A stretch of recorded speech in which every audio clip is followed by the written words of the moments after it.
On this episode, the Mavs season is over. What's next? Play the music.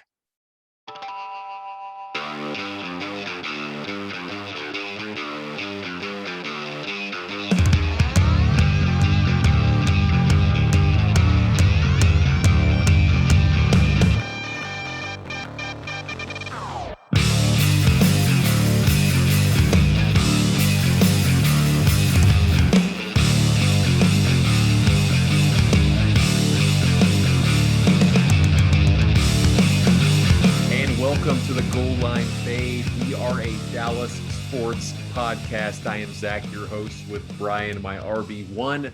And we are here today to talk Mavs basketball. And sad to say, this is going to be our last Mavs basketball podcast for a minute until there's a trade happening or the draft or whatever, even though the Mavs don't have a draft pick this year.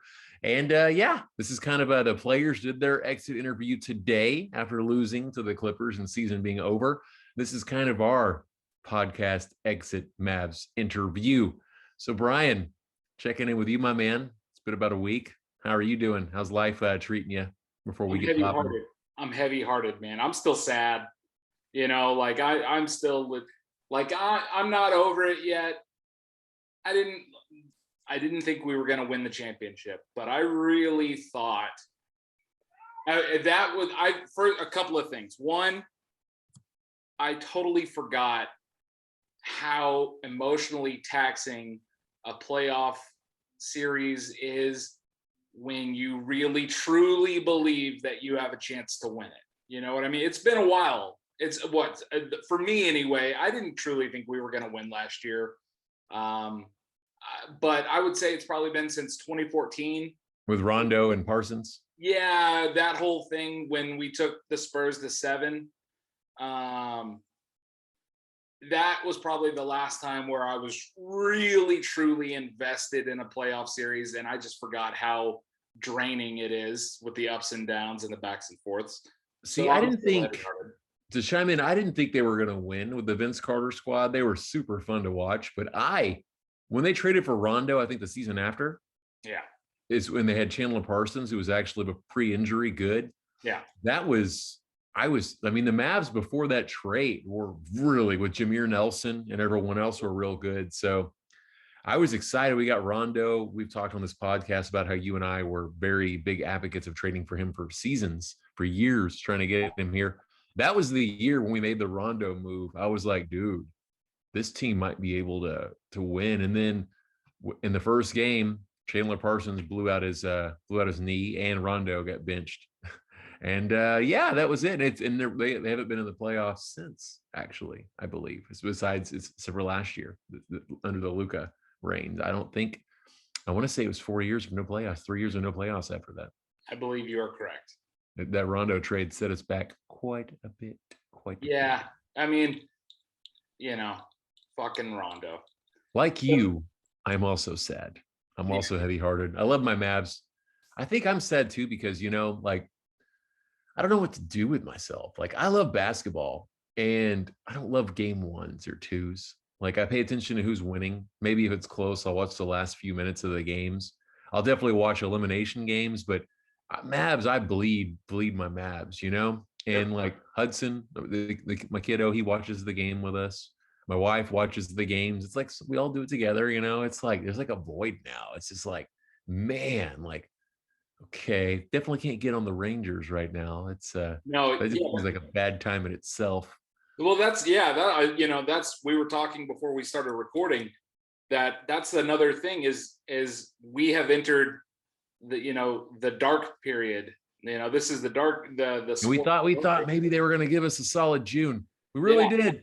Yeah. I thought, and once training camp in July, just get us there, man. Get us to the 4th. Just get us, because now, look, like you said, the playoff basketball is always interesting. And the truth is, if you can find a way to even just get invested at all, then playoff basketball is usually great.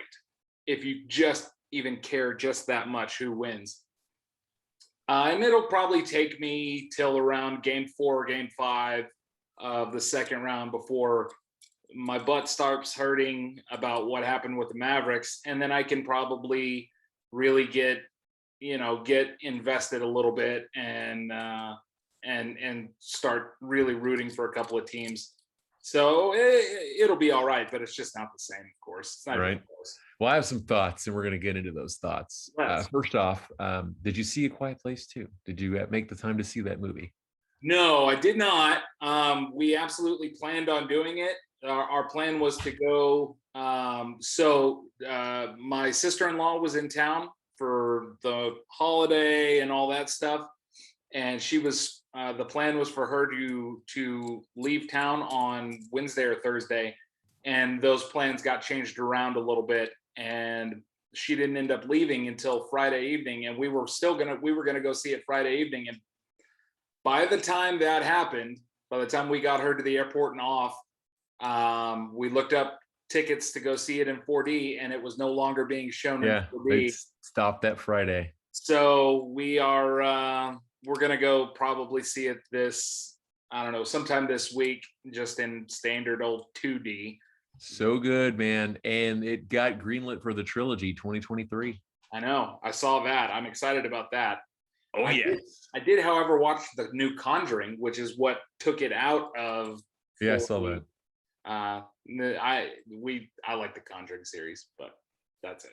See, that stuff kind of scares the fuck out of me because I was raised Catholic and went to Catholic school, had theology class, church class. So the exorcism stuff hits me different, as the kids on the street would say. Yeah. So I'm not. I was raised religious. I'm not a super religious person now, but I like something about it fascinates me. I love, and the Conjuring series is. I've seen the first one. Jesus out of me, but yeah. I've seen the first one. It was done well. My wife and I watched 17 minutes of this new one, and I was like, yeah, I'm good. Let's watch Friends or something. Yeah, I mean, you got to be in the right frame of mind and want to have the shit scared out of you, but it's good. It's very creepy. Nice. I've discovered a newfound love for Halo again for like the 900th time the last 5 days. I've been playing a lot of online Halo. I'm actually kind of good. Not competitively good. I can get almost 1-in-1 kill death ratio, if that's a thing. I think for being a 39-year-old man, that's good, considering I just picked it up sort of playing again. Sure. But I Call of Duty, I can't even get a kill. So this one's kind of fun. I can, beat up Spartans, and that's a good time. That's a good time. So that's how I've been living my life, between watching the Mavs games that I won't have anymore. So maybe this time, by the time football season starts, I'll be like a pro at Halo. Yeah. Maybe that's what's coming. You know what is coming right around the corner is the new Ted Lasso. I'm ecstatic about that. Yeah. That is the sweetest man in the sweetest show. You smile just what's the date? June what? Or is it July? I think it's at the end of June. Hold on. Now I got to look it up. It's so good. Lulu approves. Lulu wasn't around for the first season of Ted Lasso. The little dachshund. So she's in for a treat this time. Nice. July 23rd. That's further away than I thought, but okay. Still exciting. Yeah. It's a good time. It'll be a good time. It'll be a good time for all. So, to Mavs, moment of silence. Yeah. This game 7. Wait, if you listen closely, you can hear Porzingis missing shots. Yeah, or not taking the shots. Yeah, passing on shots, and everyone else missing them other than Luka. Finney Smith, man, he proved that he is a playoff basketball guy. By the way, absolutely. I have look, depending on how things play out, I may feel a little bit differently about it. But as of right now, depending on what kind of money he's going to ask for, and I don't think it's going to matter anyway, I've definitely cooled on Timmy. I think we need somebody who can create off the dribble more and is going to be a little less streaky and a little bit better defensively. Well, if you look at it this way, man, so that game 7 is a complete catalyst for the Mavs season. There's a lot of ups and downs, more ups than downs, which was good. We were the 5th seed in the West, which was a big deal. You would like to see year 3 of Luka winning a playoff series. Now, the comparison I can draw is that Jordan, and I know that they're not the same player, but their playoff numbers kind of compare. Michael Jordan had the Pistons in front of him. He had other teams. It was an uphill climb, and he had to get mad, get his ass in the gym, get even more in shape, and then they had to get a Pippen. Yeah, and that's when right, and that's when, yes, and a coaching change, and that's when they went from being a first round exit team to a contender, just like that. So the Mavs, where they go from here, first off, just to kind of recap the game. Real quick, let me make sure. one note on there. Jordan didn't even make it out of the first round till his 5th year, I believe. Right. Because it was 80. They didn't make the playoffs his rookie year. His second year they lost to the Cavs. His third year they lost to the Celtics, and then lost to his 4th year they lost to the Pistons in the first round, and then in the 5th year they finally made it out of the first round, but still lost to the Pistons again. So they beat the Celtics, right, in the first round, I think. On his 5th year, I believe that's right. Yeah. Well, Last Dance is still kind of resonating a little bit, but it took him getting really pissed and realizing what he had to do. I had it pulled up. I'm hoping Luka, there's a lot to talk about, a lot to take in today with exit interviews and such. Luka today actually is going to play for Slovenia this summer, which is, I think, great for conditioning. Sure. And, yeah. I mean, that's one of the big things, and it's not all his fault. There was a lot of players that with the short off season didn't come back, but Luka obviously was out of shape, like 100%. You could see the little jelly roll and everything else when the season started. So that in itself is exciting news. So hopefully he takes that to heart. And like I said, the Bulls found Pippen.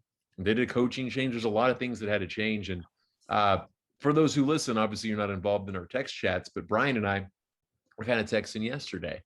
And I was talking about, I'm team Carlisle 100%. I don't think Carlisle needs to go anywhere. I think that if the front office does what it needs to do, and that's get more help, like no matter what way you do it, if it's keep KP, but find a legit number 2 or KP number 3, if it's trade, keep KP away, whatever it is to happen. And I have thoughts on KP that I'll get into in a moment, but whatever it is that needs to happen, if you give that to Rick and then it can't happen, I think that is when it's like, okay, man, it's time, because we do have Luka, who, by the way, is about to sign a $200 million extension this summer. And he's going to be here for 5 more years. So that's, first off, anybody who was freaked out, we always had the right to match anyway, but there's not even a doubt in his mind that that's where he is in the next 5 years. So we've got Luka till he's 27. Now the trick is, are we going to have him till he's 31, 33, 35? Let's focus on right now. Well, okay? and the other thing there is we will have him under contract till he's 27, as long as he doesn't pull a Harden or somebody else. Or want to go somewhere else, want to be traded. Absolutely. But again, we'll fry those fish when we get there. And man, you know what? When players like that want to leave, there's nothing you can do. And honestly, if the teams who get left, they tend to be able to get assets, and if they're smart about it, you can be better sooner rather than later, I think. So, for whatever that's worth, we're not, not at that point, obviously. Not even close. You don't even want to, knock on wood here for that, right? So we're in a situation, this reminds me a lot of the Dak deal for our Dallas sports fans, is that we had an incredible quarterback on a bargain deal. Not that a 5th round pick is a super luxurious, easy to move contract, but it's still cheaper than the norm. And the Cowboys, quite frankly, not only did they not get him extended when they could, they also didn't really take advantage of the rookie deal and put a good team together. Well, the Mavs, it's a little different. This is the first year he's eligible, just like any other player who's eligible for the Supermax, they're going to sign. Whether it was when we traded for Porzingis, because he's going to sign the deal. Devin Booker signed the deal. Karl Anthony Towns signed the deal. Luka's going to do the exact same thing. It's just what they do. It's so much money, and he is in a better spot than Donovan Mitchell or any others, because he's already made an all-star team. He's about to be on his second all-NBA first team as well. And what stood out for me this game when the Mavs lost was that, Carlisle got desperate during this game, which I hate to see, playing Trey Burke. and just kind of, man, that just didn't, it just really, the game shifted in the third so badly when we gave that man minutes, and that frustrated me. But it just also gave me hope that we hung with a team that's very capable of winning a championship. The Clippers absolutely can walk away as being the champion this year. Will they? I don't know. I think Utah can beat them, but they are that talented where that can happen if everything goes their way and they continue to play zoned in like that. My thoughts are, we really are a player away right now with the right coach, the right system, and health being on our side. I don't know who that one player is, but you get the right person and just the right glue guys around. That's it, man. Luka pushed this team that could be the champion. This could be the championship team to the brink of elimination. Like ultimate. Kawhi had to play some of the best playoff basketball I've ever seen to put us down. Yeah, and that's with the misfit toys that we, everything else, right? Yep. For lack of a better example. What I took from this game, and then I'll give the floor over to you, is that KP, she's just done. It's not working. He is in his own head, hesitating on shots he would take during the season, just not there. It's clear he's not happy. Made a comment today about being not happy. We need to send that man to the East, and it'd be better for him and better for us. He could be the star on a team and do very well. I bet you when we trade KP, he will average 27 points a game and be almost an all-star, if not an all-star out East. I really do. It's just he doesn't play the kind of basketball this team needs to play to win. So it's entirely it's entirely possible. The KP is one of those guys that is not. I'm trying to think of a comp from a previous player of some kind, but he's one of those guys that is, like you said, absolutely capable of averaging 25 and 10 a night, but it has to be the perfect fit. Where Luka is one of those players where it doesn't, like, it matters, don't get me wrong, but you could take Luka and put him on any team. You could take Luka and put him with any roster, and he's going to be, if not the best player on the floor offensively, one of the, the second best player at worst. And you'd have to pair him up with, some of the Brons and KDs. It gets tricky too, because we have him for 3 more years. So there are absolutely teams that want him. And I'm not worried about, I know, whoa, my dog's screaming right now. There are a lot of that just kind of threw me off my rocker. I wonder what happened. Anywho, there are a lot of teams that would like KP. I'm not worried about teams underselling at all. I'm just worried about, like, KP has a very high ceiling, always has, and his attitude and everything else. It's in a rough spot, right? Yeah. Somebody will take a gamble on him. I'm just worried about the contracts that match and kind of running in place, if that makes sense, right? Like finding good players that could help the Mavs be better, but not make them better. Like getting Bradley Beal, for instance, would make them one of the better teams in the league, right? Like if not the best, if it was Luka, Bradley Beal, even with, if that was it, they do, right? I don't know, like, I mean, like if Orlando wanted him and Orlando was only, it was like 5 players for him, I don't think that helps. If it's Cavs, Kevin Love and Sexton, while I like that deal, I don't think that helps. I don't think that pushes you over to be, that dominant of a team. So I think a 3-team trade is what the Mavs need to be looking at, and Brunson will have to be involved, unfortunately. And I'm a big Brunson guy, but I think that to unload KP and get the return that we really want to be hey man, we're going to be a top 3 team in the West. I think Brunson has to be part of that package, and it'll probably be Kleba and somebody else too to make the dollars and cents work.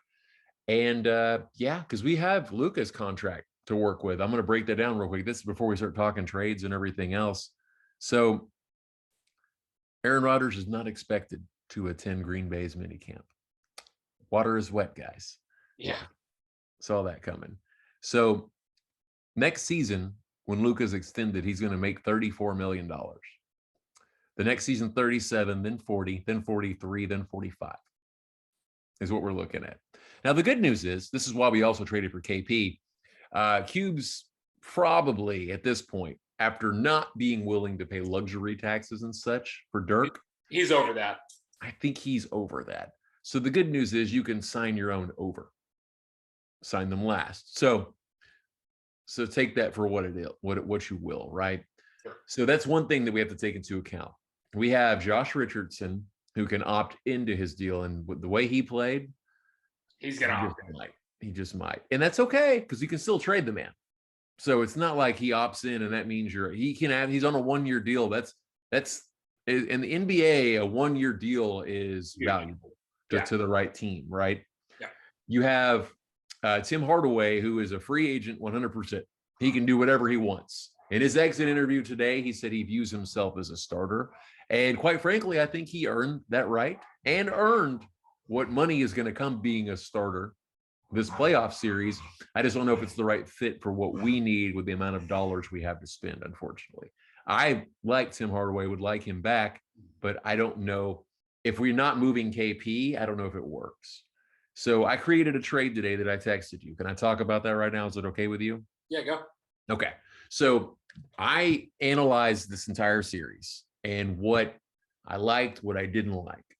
I'm not trying to gut the entire roster.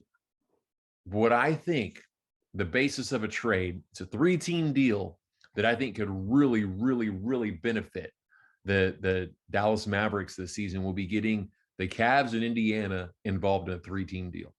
Okay.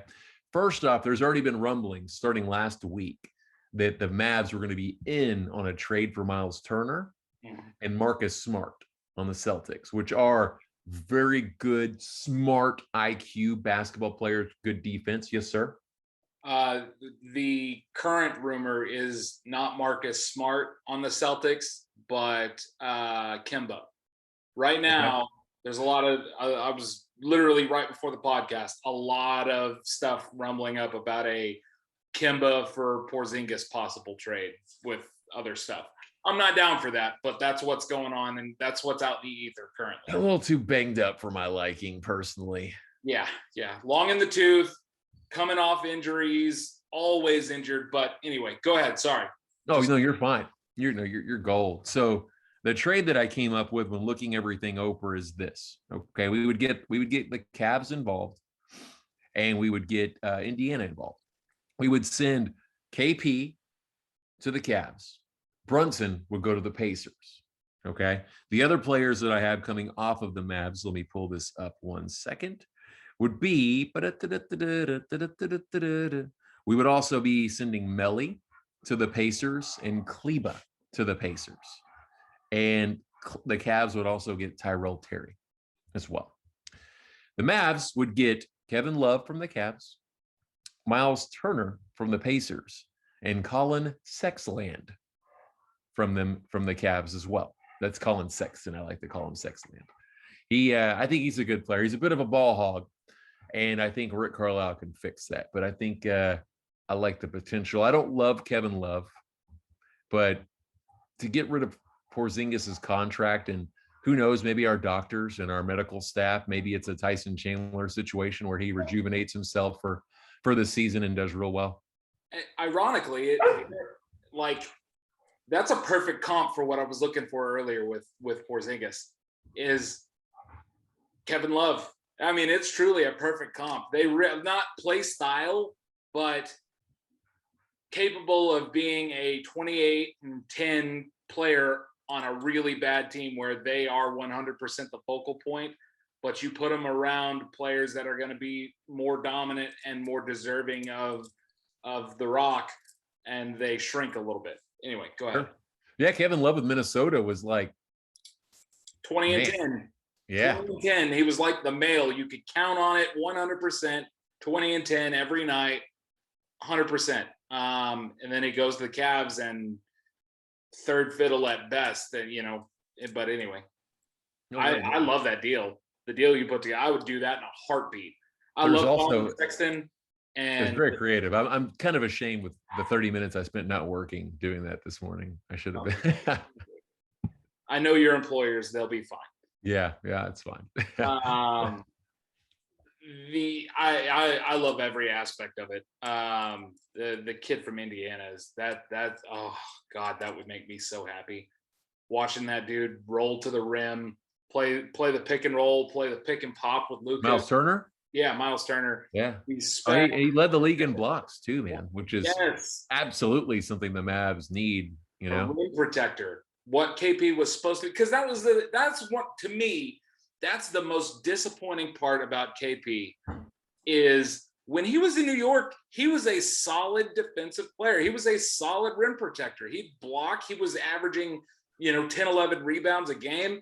And it's just not there. Give me that all day long. Is it the injury, or is it business decision to play not as physical to make sure that he keeps playing?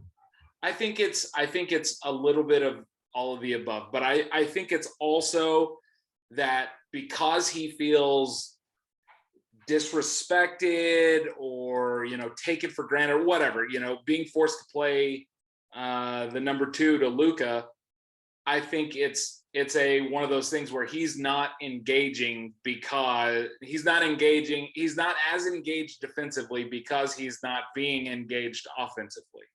Okay. I think he's just kind of tuning it out. That's what I think. I don't know that for sure, but it makes sense to me. And I would love to see Miles here roll into the rim and swatting passes into the second row. God, that'd be amazing. He's honestly not happy, No, he's clearly not happy.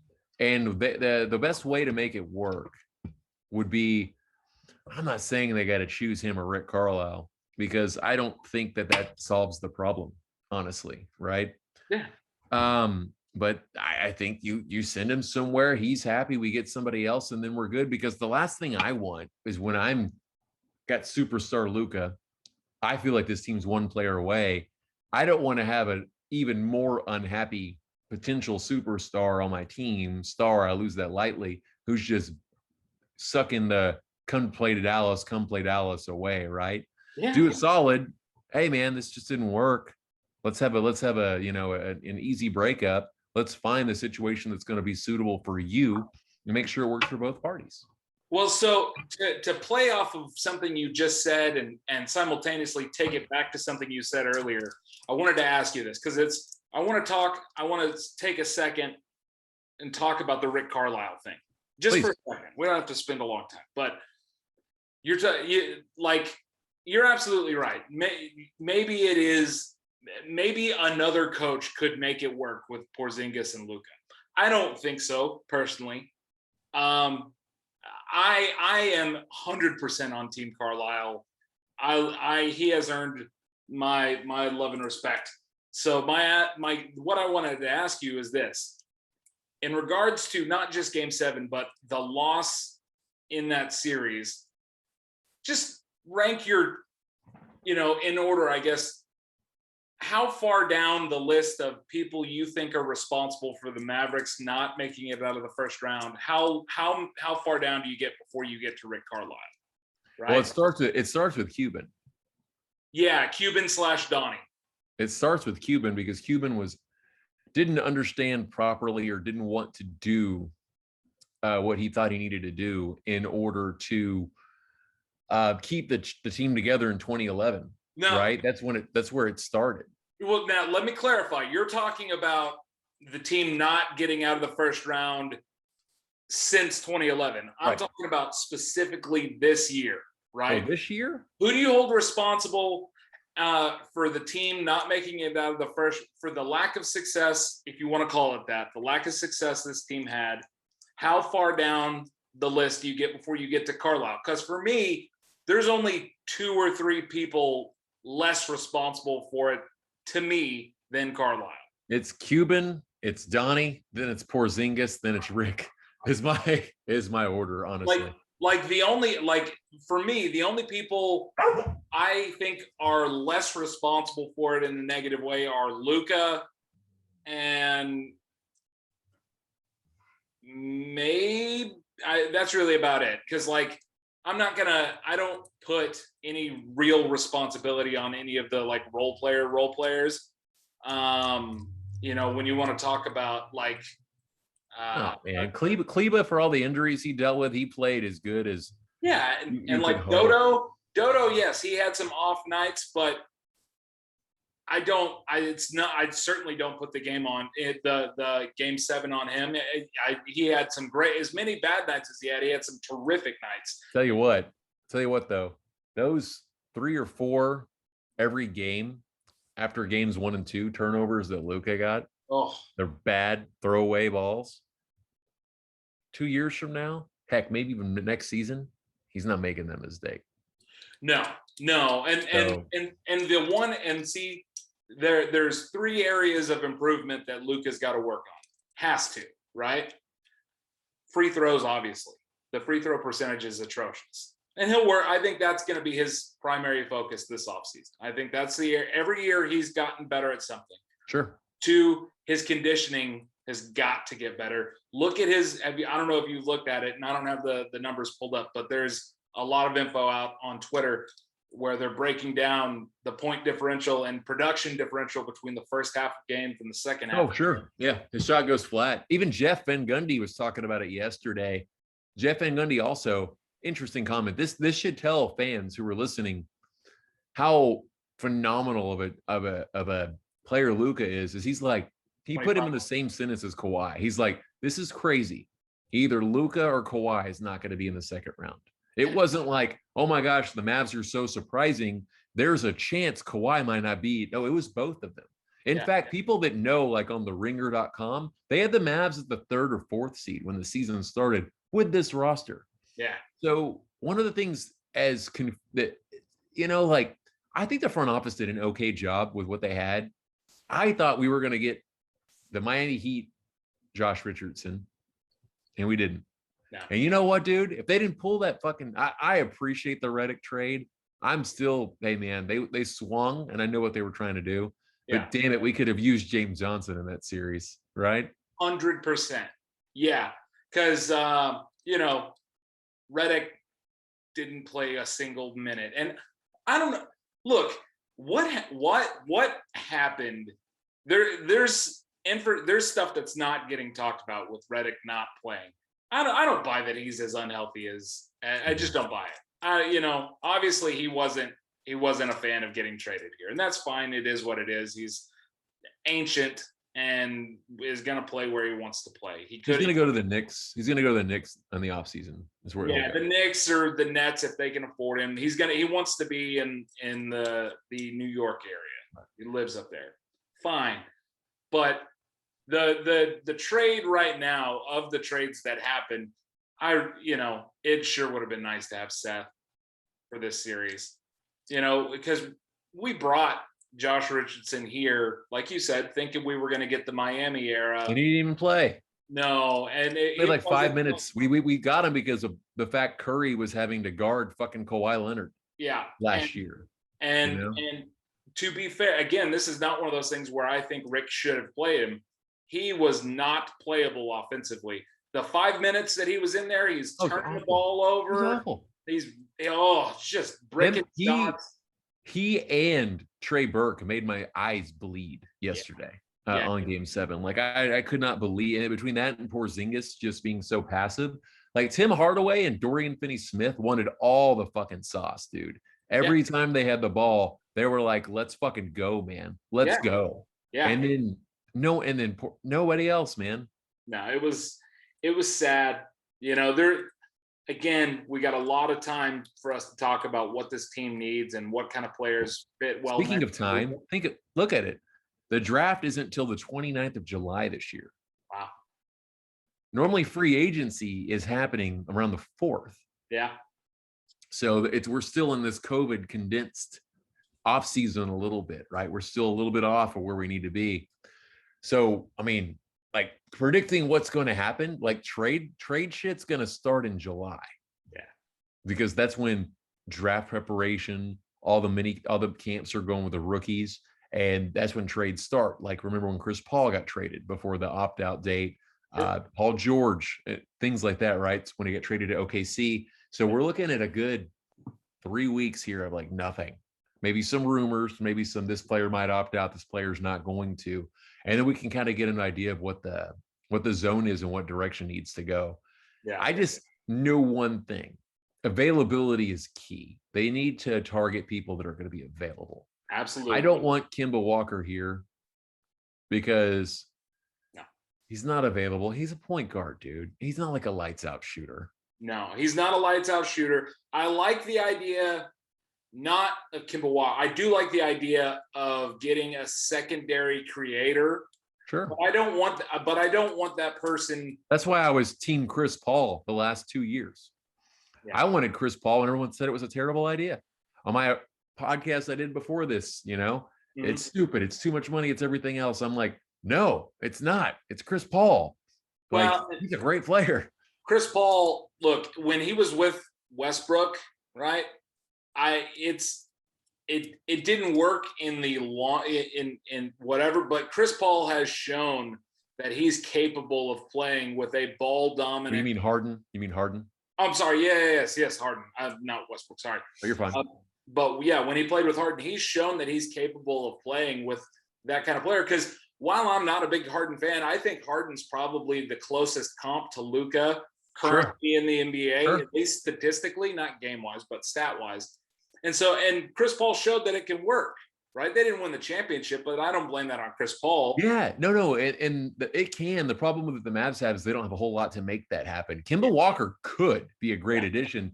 The issue is that where's the rim protecting coming from? Yeah. Where's the defense coming from? Yeah. Don't get me wrong, badass. Now, are they trading for Tristan Thompson as well, who would be an upgrade? He had an okay postseason. I mean, that would be an upgrade for this team. Is it Kemba Walker and Tristan Thompson and Marcus Smart for Porzingis? It would have to. Well, it couldn't just be one for one, just financially straight up, because Porzingis makes about $5 or $6 million more than Kemba, maybe even more than that. But I know it couldn't just be straight up, but those would be the two centerpieces. So I'm okay with that, but there's no money. If you take on Kemba's contract and they re-sign Tim Hardaway, which I think will happen, where are you getting a rim protector? What do you like? He's more efficient. But. Well, so I think if they were to trade for Kemba, I think Timmy's gone at that point, because I think the money you do have, you've got to go find at least one big to protect the rim and clog things up in the paint. I don't think you can do Kemba and Timmy. So what about Josh Green, the rookie, and Tyrell Terry? Are these guys, do we think? I mean, we didn't see anything from Tyrell Terry. He had apparently personal issues, didn't ever get on the court, but Josh Green at the end showed that he could play NBA minutes. We're thinking about wing defenders. We're thinking about everything else. Is he a guy that might be able to help take a leap a little bit? Yes. Okay, so let me say it this way, because we're talking about wing defenders and everything else. He is, as of right now, I do think he's shown that he is at least an NBA player. Right. Which is frustrating to say that when it could be Sadiq Bey or fill in the blank. 25, 30 games in, we didn't know that, right? Right. That was at the 25 game mark, we were going, oh, great. This dude's going to spend his whole time in the G League and never even play in the league. So great. So no, I think he's an NBA player. I think he's even a rotational NBA player, not just depth at the end of the roster, or at the end of the bench.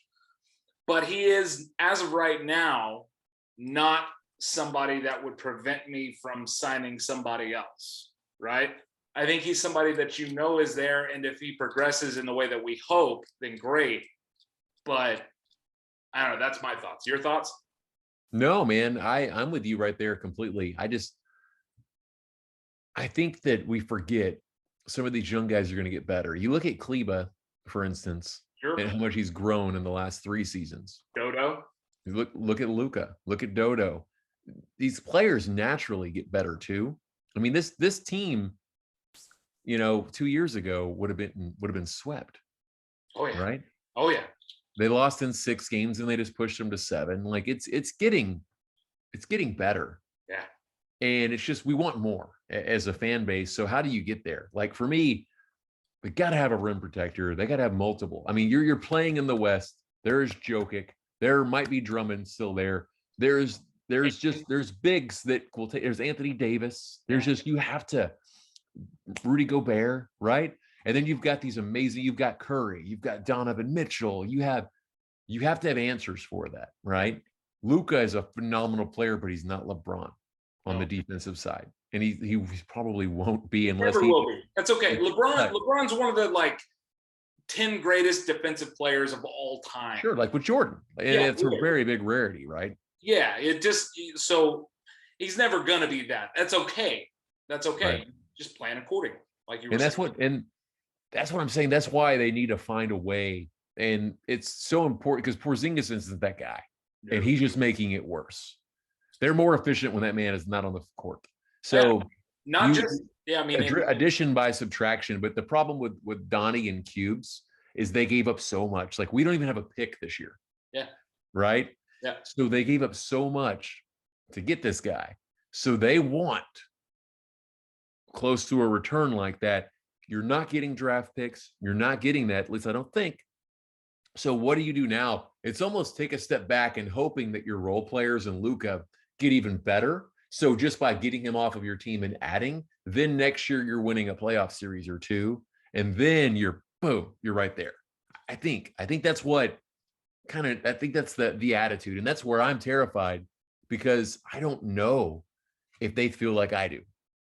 I don't know if they feel like, man, it's okay to do a Sexton for Love deal, even though I don't love it, because Love is maybe lateral move to what KP is, but I think Sexton has the ability to be very, very, very, very good. I'm all like you talked about the making it a 3-team trade and all that kind of stuff. At the end of the day, if they were hypothetically, if they just did Porzingis straight up for Sexton and Love, right? How would you feel about that?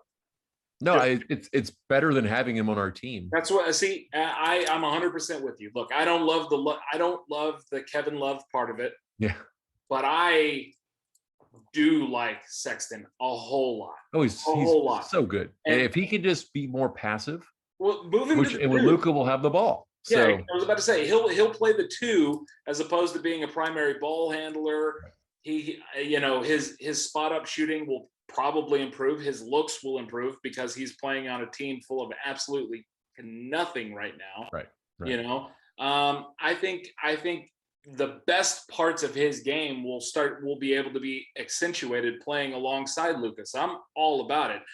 I would love other options, but if they did that, I would have no issues with it whatsoever, especially given the fact that they have the uncomfortable and unfortunate thing of now being forced to try to trade away a quote unquote superstar. I'm not going to say superstar, but a max player. They have to try to trade away a max player, get return on that while it's also publicly known that that player is unhappy.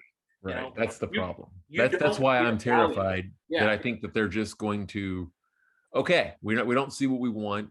Because if you're making a trade in season, unless it's for James Harden, it's not a trade that's normally going to lead to a championship that year. Look at the Mavs. When we finally get rid of Josh Howard, we got Haywood and we got Caron Butler and we got Deshaun Stevenson. The next year we won a championship, right? Yeah. So there's a lot of moving pieces that go into that. I think we kind of need to close it out because we can sit here and ramble on for 2 more hours about what we think. And there's really just no substance to go by right now, right? I'm intrigued by Miles Turner a lot. Like I've been a big fan of his game forever. I'm intrigued by him and I'm super intrigued by Sexton and finding a way to get a player like Colin Sexton on our team is what I would love to see. That would be so just a young sprite, just no fear, that kind of guy, Tim Hardaway, man, I welcome him back if need be. Dorian Finney-Smith, those guys proved to me they can hang with the big boys in playoff basketball. They proved it 100%. Absolutely. So the playoffs show who people are and what they're about. They showed they're not afraid of the moment. And those are the guys we need. Yeah. And that are going to help the Mavs take the next step. So the rest, we're going to find a lot out. Brian and I record this podcast for a reason. We're going to keep talking about it as the news comes out, but it's time to switch to the Cowboys for a minute and focus on all of that. And then kind of keep our ears peeled to see where this thing's going, man. I'm so super intrigued to just hear all the rumors, because right now I don't know what to think. I mean, I really just it's baffling to me to think what they have. The sky is their canvas. Is that the phrase? Was that what you say? There's so many. There's trading for Wiggins. There's so many different things they can do. By the way, depending on what you give up, I would totally be. If a KP for Wiseman and Wiggins, I would do that. And then let Tim Hardaway walk and sign DeRozan. I mean, there's a lot of different. About DeRozan. There's a lot of wild things that can happen, dude. I mean, again, look, at the end of the day, that trade right there. I would take the KP to the Warriors for Wiseman and Wiggins over Sexton and Love. Just that right there, I'd do that in a heartbeat, because I think now the catch there is I think that's one where you might be taking one step back in order to take two steps forward, because Wiseman is, he's a rookie right now, or going into his second year. At some point, I think he's going to be terrific, right? Wiggins is never going to be what he was supposed to be coming into the league, but he is a solid shooter. He can create off the dribble, and he is a lockdown defender. That dude can flat out defend. So I would do that all day long. The reason why I'm less hot about that trade is I don't think at this point that the Warriors will be interested in that trade, because I feel that he needs to be in the East for that play style there and everything else. The West is there's too many bigs. He becomes too much of a liability. Now, if they want to do the deal, okay. I just don't know. I don't know. Kind of. I mean, but you got Draymond who can defend bigs. So is Draymond still going to be there? I don't know. I mean, there's so many moving parts. You look out east, and the big man market out east is way lighter. It's Embiid. Yeah, it's Embiid. Embiid and Bam. Yeah, and Bam is. Well, yeah, I mean, Bam's good, but he's not Gobert. He's not fucking Jokic. No. So that's why the East is where he needs to go. I think there's some sound. Those are teams that are going to want him. Those are teams that can make playoff push, get into the play-in tournament with Porzingis on their team. Yeah. That's your Huckleberry, man, to try to recoup. Hell, maybe they could even get a draft pick. Yeah. Maybe we can get a draft pick somehow. There's a lot of things that could happen. Yeah. Fair point. Stay tuned for it. I like the Warriors deal the best. I'm not talking about it though, because they watch the playoffs. I mean, the Warriors will be playing the same fucking teams we are. Yeah. If he's gonna, I mean. Yeah. You think he can handle Curry? If he can't handle Luka? No way. No way. No, he'd cry constantly. But who knows? Maybe they're stupid. Let's do it. But yeah, I think that the time to do that was when the rumors came out and it was true. Yeah. That's when they should have pulled the trigger on that potential thing. I think this made him. I think the West team's real, and maybe I'm completely wrong, but I like to think that I'm a pretty good thinker. I don't let my heart think. I think by facts and what I see, and I know that if I'm fucking thinking something, that other GMs have to think the same thing, right? Yeah. No, it's fair. It's fair. Damn it. I know. Oh no, maybe I'm wrong. Maybe I think too much. Maybe that's what it is. Yeah, maybe there's a 3-team trade that will send Wiseman and Wiggins to us. I swear to God, I will still be a Mav fan for life. But if we start the season and the only addition we make is fucking Goran Dragic, I will probably be very much on tilt on our podcasts when they're not winning.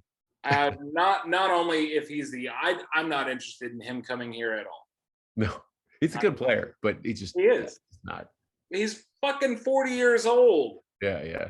I'm sorry, but no, not for what he's going to cost. Like, if he wants to come here for a borderline vet minimum or something, sure, but get the fuck out of here. We end up with Kelly Olynyk and Goran Dragic. There you go. No. That would just, no bueno. No bueno. No. We'll see. I don't dislike either as players. That is, we need more than that here. Yeah. Yes. Call me crazy. Yeah. No. If those are like the fourth and fifth guys, sixth guys, seventh guys on your roster, that's fine. But neither of those guys need to be top three players on a rotation. Sure. Like if they signed DeRozan in free agency, let's say we trade KP and we get Wiggins and Wiseman, and then we sign DeRozan and we offer Dragic and Olynyk a contract to come here for $6 million each, if there's room for that, then I'm okay with it. I'm ecstatic about that to be a badass roster, right? Yeah, I mean, that's a top three Western roster. So. Yeah, so it depends on the market. I know if the Mavs ever try to trade for someone, or there's rumors they've tried to trade from someone, there's smoke to that and they eventually get their guy. Yeah. Whether it's a year, 2, 3, or 10 years later, they eventually get them. And the Dragic rumors have been very real for a very long time, as have Miles Turner rumors, as have Kelly Olynyk rumors. So for whatever you want to take that as, listeners, that's there's smoke there's definitely smoke there. We'll see how much fire is actually there, but come on, Miles Turner. Good God. Yeah, well, that's all I got, man. Yeah, I'm good. All right, cool. That is this episode of the Goal Line Fade. Next week we'll be talking Cowboys and mini camps. Van Der Esch, they're not wanting to trade him. Well, I have some thoughts on that next week too. That's it for me though. This is the Goal Line Fade. We're out. Peace.